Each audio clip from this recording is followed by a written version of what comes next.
Hey guys, this is Carla here, and today I cross a weird real story. A mother was invited on a free cruise, but her massive panic attack ruined the trip and cost her child money. Now, a month later, she wants back in. Would you put your mom back on a boat you know she'll sink? This is gonna be crazy. Am I the a-hole for not adding my mom back to a holiday she dropped out of? I had booked a short holiday package followed by a cruise over a year in advance. Because we paying the same price for the cruise for one or two people, I asked my mom if she wanted to come for free. Wait, free? Are you kidding me? A free cruise? That's insane. That's like winning a lottery. What a great kid you are. So she would fly out a few days after me to stay with me for a night or two, then join for the cruise. She wasn't 100% certain because she was anxious about flying transatlantic on her own. Oh yeah, that big flight can be tough. I get that anxiety. That's a reasonable worry, actually. I talked her through the transfers, etc., and made it as simple for her as possible. I said I would need a final answer about 4 months before the cruise, as that was the final payment date. And any further changes, i.e., taking her off the booking, would charge a fee after that point. But obviously, I had to provide accurate information about who was coming on board. Okay, you set a super clear boundary and a deadline. Smart, smart, smart. That's good canning. The final payment date came and went. She still wasn't certain because we hadn't yet booked flights due to prices being high. We were waiting for a sale.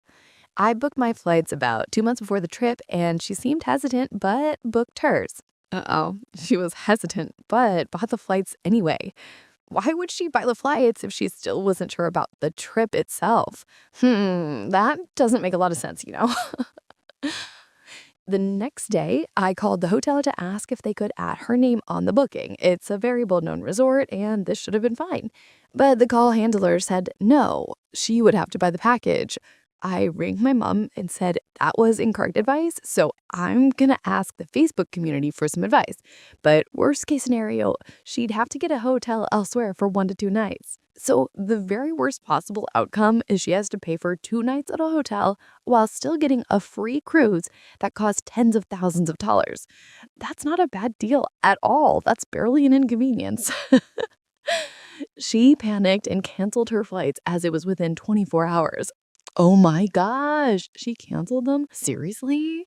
That is an extreme reaction to having to possibly book a hotel for one night. She said she wouldn't risk going and wasn't prepared to look at other hotels. Really? That makes me think the flying anxiety wasn't the only issue. This just sounds like an excuse for cold Pete. I said if she cancels her flights, I'll take that she's not coming because I need to update the booking ASAP as the fee could go up the closer to the trip. She accepted that and canceled anyway, so I removed her from the booking and had to pay a small fine. She didn't offer to help or pay the fine. Wait a minute. She was the one who pulled out and you had to pay the fine for the change? Oh, come on. That's not cool at all. She should have at least paid that bit. I really struggle with plans changing. I also live for my holidays, so this was stressful for me. I am the same way. Changing plans stresses me out. And when it involves a big vacation, it's 10 times worse. That's rough. I It took a lot to get my head around going on my own, but I finally got excited to go solo. My mom never takes accountability, never apologizes, never gives emotional support, and always plays the victim. Okay, there it is. That's the key information right there. This isn't just a travel mix-up. This is a pattern of behavior you have to deal with. A month before the trip, she says she actually wants to go and is going to ring the resort and cruise to try to sort it out. She told me this, not asked. Snortleps, she told you. She just assumes she can cancel a month ago, cause you stress, cost you money, and then just tell you she's back in? The nerve. I said I'm not doing anything to help with it.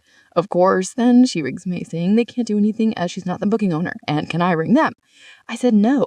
She didn't give me an answer. When I asked, she hasn't apologized for messing me around, and she didn't help when I had to remove her from the booking, so she just asked to accept she missed the deadline. And that is the correct answer. You handled that perfectly. He made the decision. Now she has to live with it. You are not the a-hole. Good. She's upset with me, and I'm mad that I now feel like my holiday is ruined because either I odd her back onto the booking when I now don't really want her to go because of how she's acted, or I don't and have to deal with emotional guilt tripping. That is a horrible spot to be in, having to choose between an annoying travel companion and getting guilt trips the whole time. That's brutal. My stance is not to add her, but does that make me the a-hole? Heck no, absolutely not. You went above and beyond for her with a free truce. She had 4 months to decide. Blew through the deadline, acted completely erratically but canceling her flights for a tiny reason, and then caused you unnecessary fees and stress. She made her bed. She has to sleep in it. You are not the a-hole. Go enjoy it. You're awesome. Solo trip. You deserve a stress-free vacation. Okay, let's read this. It sounds like there's some serious awkwardness going on with this boyfriend. I'm ready. Am I the a-hole for laughing at my mom's boyfriend for the birthday gift he gave her? Well, that title alone is a strong start. I need to know what he gave her now. Sorry for grammar, English is not my main language, and sorry for the long post. No worries at all, your English is great. Seriously, don't apologize for a long post. The details are what we need. So this happened a few years ago, but this man, I will call him Nick, still does not talk to me. I'm 25 female, and I was 23 at the time. I had my first job, and my mom's birthday was just around the corner, so I decided to gift her something bigger than I have been able to buy all of those past years. She has always liked to sew, and her sewing machine broke a few months back, so I went and found the perfect sewing machine. It had flowers on it, and she loves flowers. Seemed good quality, good reviews, etc. I ordered it, and it would arrive the next day. Aw, that is so thoughtful. A practical gift that's personal, too. You really hit it out of the park. Nick was at my house at the moment. He lives like 4 hours away by train, so he is not here often. Maybe a few days every 2 to 3 months. I had to go to work, so I told Nick that the gift was arriving that day, and I was looking around for a place to hide it. He noticed and told me that he is just going to hide it in a drawer. I told him that it would not fit, and then he asked me, what did I buy? When I told him that it was a sewing machine, he started laughing. Wait, he laughed at your gift idea? Who does that? That's so disrespectful. He said that I do not know my mother, that a sewing machine was not appropriate for a birthday gift, since a birthday gift has to be something more thoughtful and meaningful. Oh my god, the nerve of this guy, saying you don't know your own mother when he only sees her a few days every 2 to 3 months. That's just rich. I got pissed since I'm really close with my mom, and I really think I know her more than anyone else. I just left. I would be fuming too. Good on you for just walking away instead of having a huge fight. Her birthday comes, and she loves my gift. She was thinking about buying a new sewing machine since hers was broken, and she uses it pretty often, and she had her eye on the same exact model I bought. Yes, victory, happy dance. See, Nick, you were wrong. The next day, I told her what Nick said, and she said that she knew, and they argued about it. That night, we went out to have a drink with my brother, Nick, and her friends. At some point of the night, I asked my mom what Nick's gift was, and she told me that he gifted her lingerie. Yes, lingerie. A bra and a thong. Hold on, wait a second. Lingerie? After that big speech about being thoughtful and meaningful, you've got to be joking. Here's where I could be the a-hole. I started laughing my ass off, turned to Nick and told him, after that speech you gave me about sentimental value and not knowing my mother, you gave her lingerie while still laughing. That is comedy gold. I can't even blame you for laughing. That is just pure irony. I do not think anyone was paying much attention, though.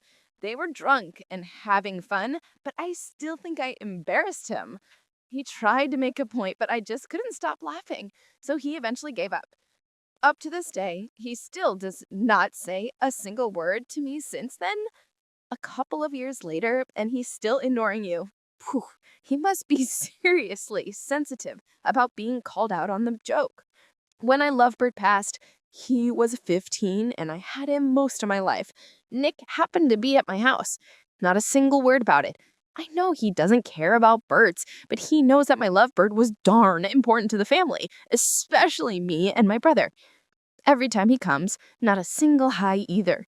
Like an hour ago, I went to the living room and Nick was there with my brother. My brother said hi, and I said hi back to both of them. Nick just said, "Hi, sweetheart," to my dog that was coming behind me. Oh my goodness, that is so ridiculously petty. It's almost funny again. He's talking to the dog and ignoring you. He is definitely holding a grudge about the laughter. Anyway, was I the a-hole for laughing at him for his birthday gift to my mom? End of additional information. They have been dating for 7 years now, 5 at the time. No way, you are not the a-hole. Honestly, he deserved it. He was so incredibly smug and rude in that ear gift, which your mom actually loved, and then he went and gave her the most generic, self-serving gift possible after his whole lecture. Laughing was a completely natural human reaction to that level of hypocrisy. He's acting like a big baby by ignoring you for 2 years over a joke at his expense. That just shows he can dish it out, but absolutely cannot take it. Seriously, if he wants to be that immature, let him keep ignoring you. You didn't do anything wrong. Wow, just reading the first sentence tells me this is going to be a heavy one. Take a deep breath. Okay, let's see what happened here. Am I the a-hole for caking over when it came to my siblings? I, 30 male, am much older than my 3 younger siblings. My parents were teens when they had me, then when I was 12, they had my first brother. Within the next 3 years, they had 2 more kids. My mom went through what I believe was postpartum depression after my first brother was born. She would not really leave their room, barely took care of the kids. I ended up stepping up young and taking care of them, as our dad was barely ever home. He got off work at a reasonable time, but would hit the bars or go out with friends. I suspect there were some affairs sprinkled in there. Oh man, that is rough. You were only 12? Basically a kid yourself, and suddenly you're taking care of 3 little ones? That's not normal at all. Your parents were treating you like a co-parent, which is a big no. My parents always treated this as normal. When I was 15 and my baby sister was born, my mom had some complications and passed away within a few weeks following her birth. Seriously? That is heartbreaking. I am so sorry you had to go through that at such a young age. From there, I took on even more responsibility. I managed to convince my dad to put the kids in daycare at the very least, as I had to go to school. But I was the one bringing them there, picking them up, and taking care of them. Even after I turned 18, I went to college locally so I could stay close to home and take care of the kids. My dad would leave me money, but would often disappear for days to weeks at a time. I was raising my younger siblings. So let me just say this. You were their father. Your dad was just a roommate who occasionally left you some cash. You sacrificed your entire teenage and young adult life for them. That is the definition of a selfless hero. Seriously. Somehow, I met someone who was willing to put up with all of this, and my girlfriend began helping me. Thank goodness for your wife. That's a true partner right there. When my siblings were 7, 6, and 4, my dad actually tried getting sober, being around more, etc., and I was supportive of this. However, my brothers and sister did not trust him. They barely knew him as he was not around. All they wanted was me. I tried to encourage them to go to our dad with stuff, but they always went to me. I did not want them to feel abandoned, so I would do what they asked. Dad got annoyed and went back to his old ways. See, that is the problem. He made it about him and his feelings instead of understanding that trust takes time, especially for kids who are basically abandoned. He gave up instantly. This happened 2 more times, but the process was always the same. Kids did not trust him, they kept coming to me, and eventually I stopped telling them to go to our dad.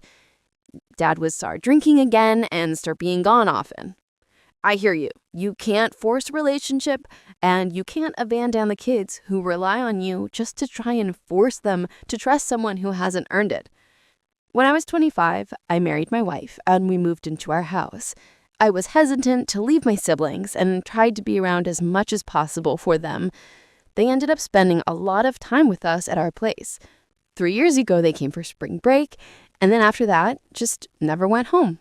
My dad eventually signed custody over. Wow, what a relief for you all. That's a huge step. And the fact that your dad let them stay for 3 years before officially signing anything, that shows how little he actually cared about raising them. My siblings are now 18, 17, and 15. My dad is sober again, and I have left it up to the kids on if they want to see him. 18-year-old does. 17 and 15-year-olds do not. My dad is irritated yet again and said that it is my fault the younger two refused to see him. He claims I should have backed off completely when they were younger. He is trying to twist this around and blame you for his failure. That is a classic move by someone who can't take responsibility for their own choices. He thinks you should have abandoned them so they would be forced to go to him. That is insane.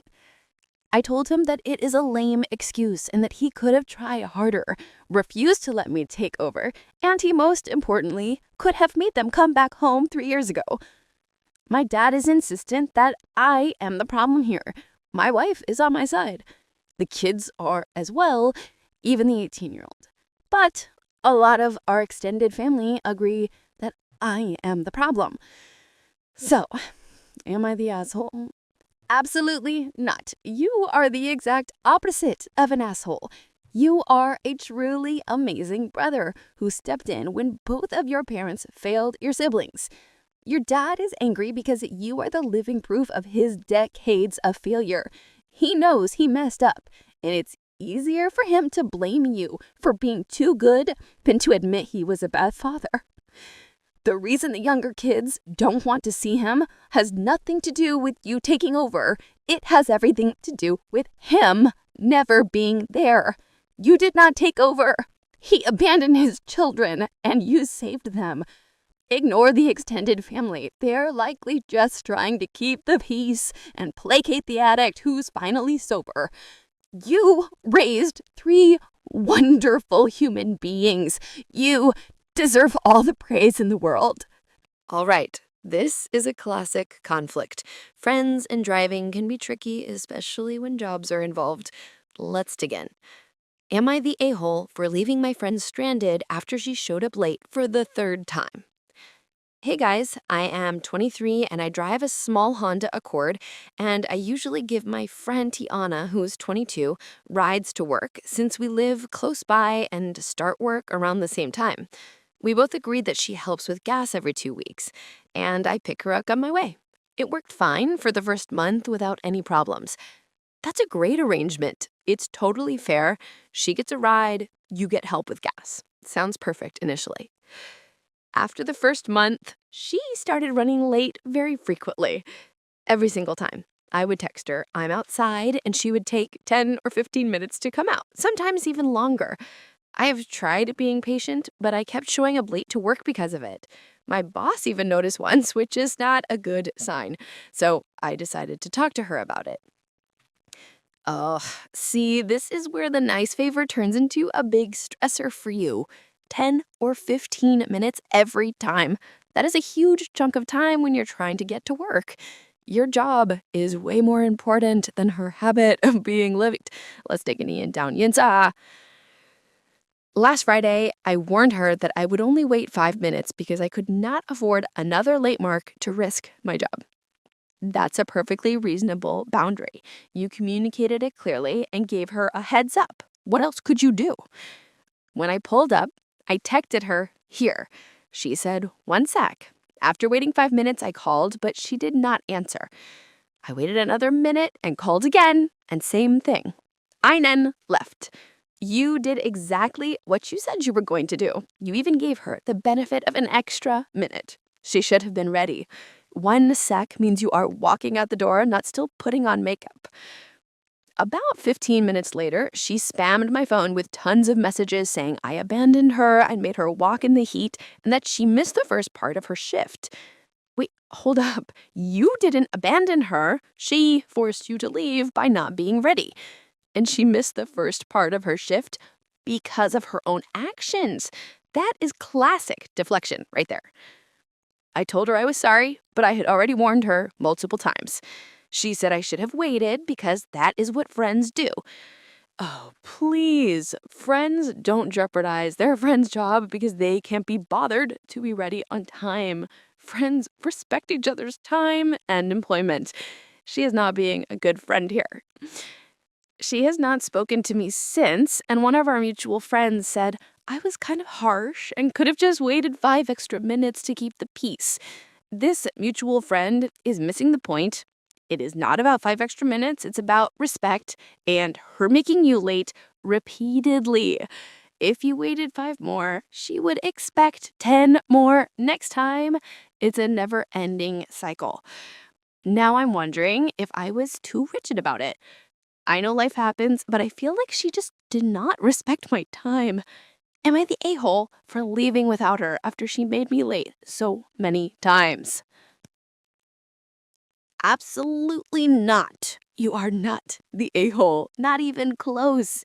You set a firm, fair, and reasonable boundary after her repeated disrespect.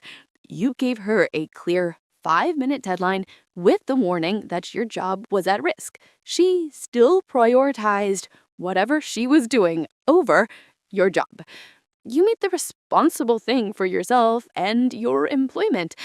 Your friend Tiana is being completely self-centered and refusing to take responsibility for her lateness. She needs to understand that a favor is not a guarantee, and your time is valuable. You made the right call. Hey, okay, I hope you are enjoying. Please subscribe to your KARLA's Only channel, and many like the video. It will help me a lot in bringing crazy stories like this to you daily. 5th story. This sounds like a weird, tiny family conflict over something ridiculous, like coffee. Let's hear it. Am I the a-hole for the amount of syrup I use in front of my niece? My 25 male, sister 37, brother-in-law 39, and niece 9 are staying at my apartment right now since their house was flooded. Wait, their house was flooded? Yikes, that's a major stressor right there. You're already a huge hero for letting them stay with you. I try to be a good example for my niece. No alcohol or smoking, have fruits every day and vegetables nearly as often. That's really sweet of you. It shows you care about her and her well-being. Good uncle points right there. What my sister does not like is the amount of vanilla-flavored syrup I'd put in my latte. I use half a tablespoon of the stuff per cup and drink 1 cup each morning. Okay, half a tablespoon? That is like barely any syrup. I definitely use way more than that in my coffee. Haha. My sister, who is a doctor, said I am setting a bad example for this. She only uses half a teaspoon of syrup and said I should do the same if I care about my niece and want her to have healthy habits when older. Wait, what? A doctor is lecturing you about half a tablespoon of syrup? Is she serious right now? That is such a ridiculously small difference. She is really focusing on the tiniest thing. You are not the a-hole. This is honestly hilarious. You are doing a ton of amazing things. You're giving your family a place to stay after a disaster, and you're actively modeling no smoking or drinking and yes to fruits and vegetables. That's huge. A tiny amount of syrup in your 1 cup of coffee a day is not going to corrupt your 9-year-old niece's habits. Your sister is probably super stressed from the flood and is picking the most meaningless battle possible because she's on edge. Just ignore her on this one. You are a great uncle. Maybe ask her, hey, is my half tablespoon of syrup really worse than the stress of having no home right now? Oh, that'd be awkward. Hey. Okay, let's get into this 6th story. This sounds like a case of a joke that totally bombed. Oh, the awkwardness. Am I the a-hole for telling my girlfriend she's too pretty to cry over math? Throwaway. I, 21 female, and my girlfriend, 21 female, are in the same math elective. Lately, she has been thinking about quitting it because it was too hard for her. Last night, I came into our bedroom and saw her crying. Oh, that's rough. Math can be so frustrating, especially when you're stressing over quitting a class. That's real distress. I didn't really know how to comfort her, so I told her she is too pretty to be crying over math. It was her type of humor. I thought she would laugh. Oh, no. I can see where you are going with the joke, trying to lighten the mood, but when someone is actually crying, that's usually the worst time for a joke, especially that joke. Instead, she looked really angry and told me to fudge off. Instead, I sounded like a man.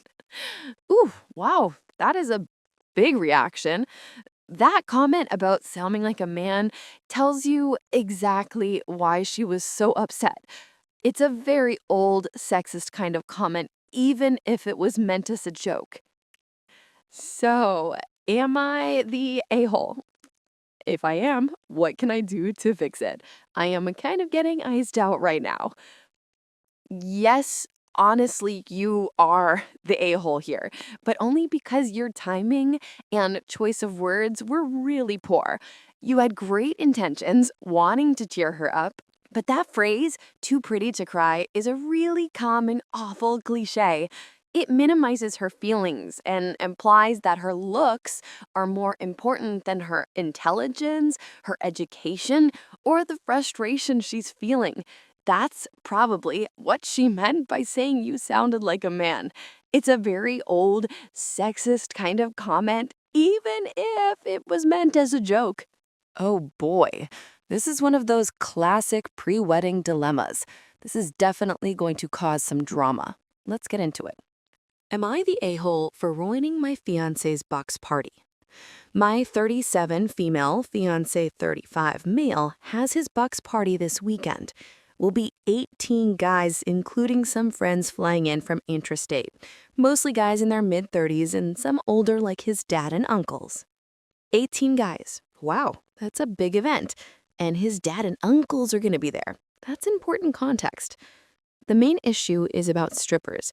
I have expressly told him how much it makes me uncomfortable and that I would prefer for that not to be something that occurred. He has essentially said that it is out of his control and is basically at the mercy of the guys organizing it.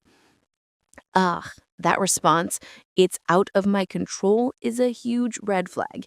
He's 35 years old. He's not a teenager. He absolutely has control. He can tell his friends, hey, we are doing X, Y, and Z, but no strippers. My future wife and I agreed on this. That's what a grown-up fiancé does. I think this response is pretty immature and basic. You are absolutely right. It is immature. He is prioritizing avoiding a minor awkward conversation with his friends over respecting his future wife's feelings. Anyhow, with it fast approaching, it is really giving me doubts about whether this is even someone I should be marrying if they would disregard my feelings like this. I am wondering if I should contact the guys organizing the bucks directly and let them know that if they have private strippers at the Airbnb, then I will seriously probably call off the wedding. Wait, whoa. Calling them directly and making that kind of threat would cause a nuclear explosion of drama. That would absolutely ruin the party and make you look pretty extreme, even if your feelings are valid. Your fiancé is the main problem.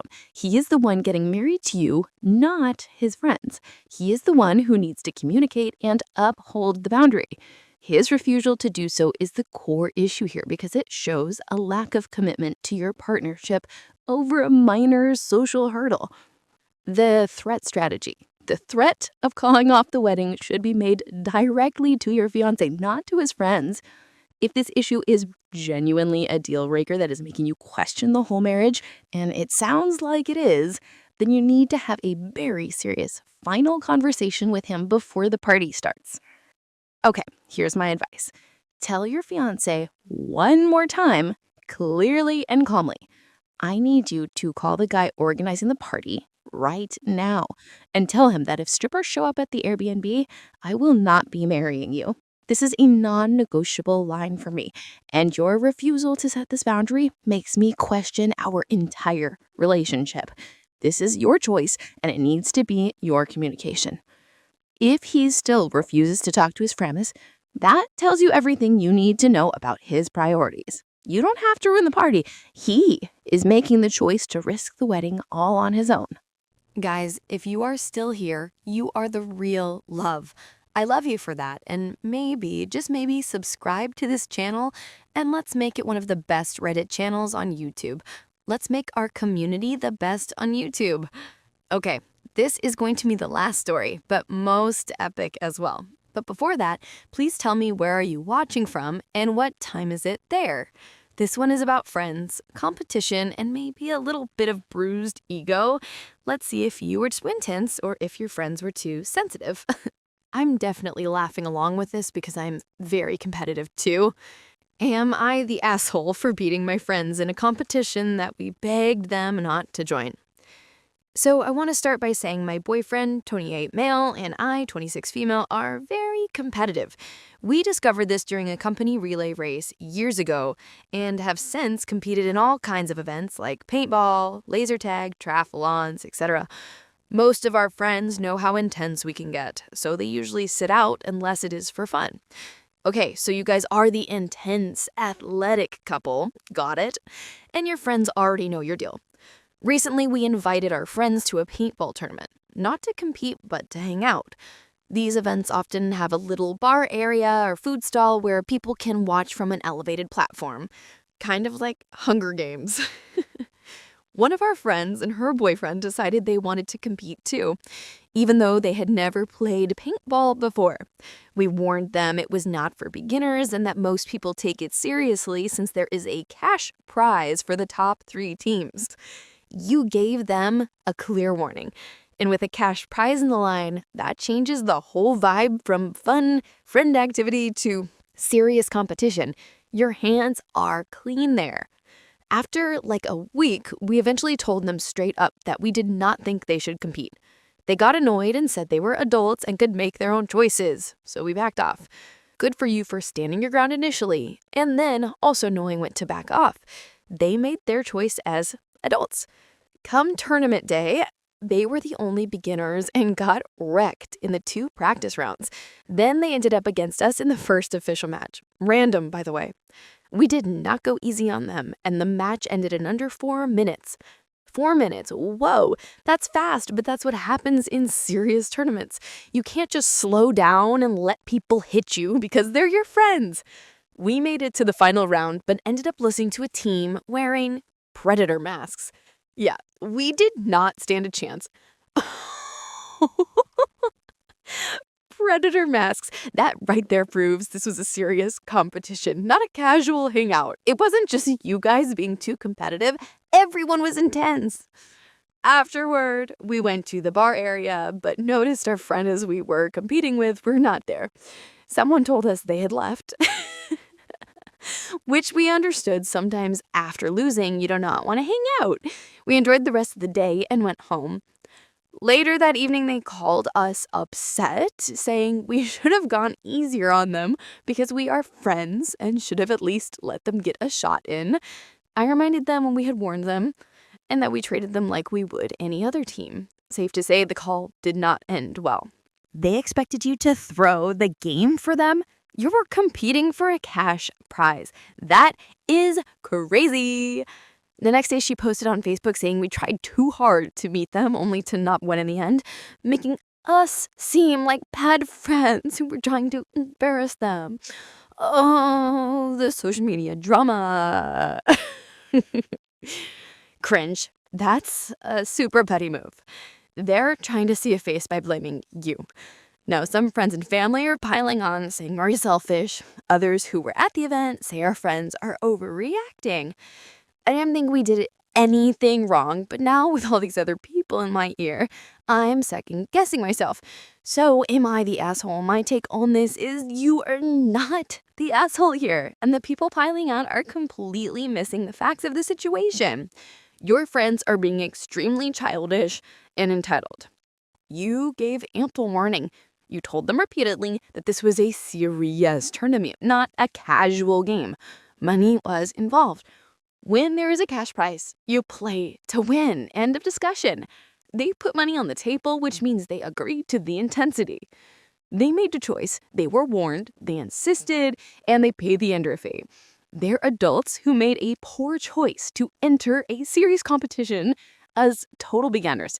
The consequences of that choice, losing quickly, are 100% on them. Your friends' Facebook post is to support them to turn their embarrassment into outrage at you. You owe them nothing more than the warnings you already gave. Let the friends and family who weren't there talk, the ones who don't know the truth. Tell your friends to stick to casual games next time and to stop trying to control how you compete. Wow, we got through a lot of crazy stories today. Before you go, I want to say I'm really trying my best to bring these stories to life. Aww. If you enjoyed hearing these absurd and intense family dramas and you like my style, I would be so incredibly grateful if you could tap that subscribe button right now. Every single subscription helps me keep doing this, even if I sound a little wonky sometimes. If you know anyone else who loves listening to these am I the a-hole type of stories, please share this with them and help me find my like-minded people. Thank you so much for listening. I'll catch you on the next one.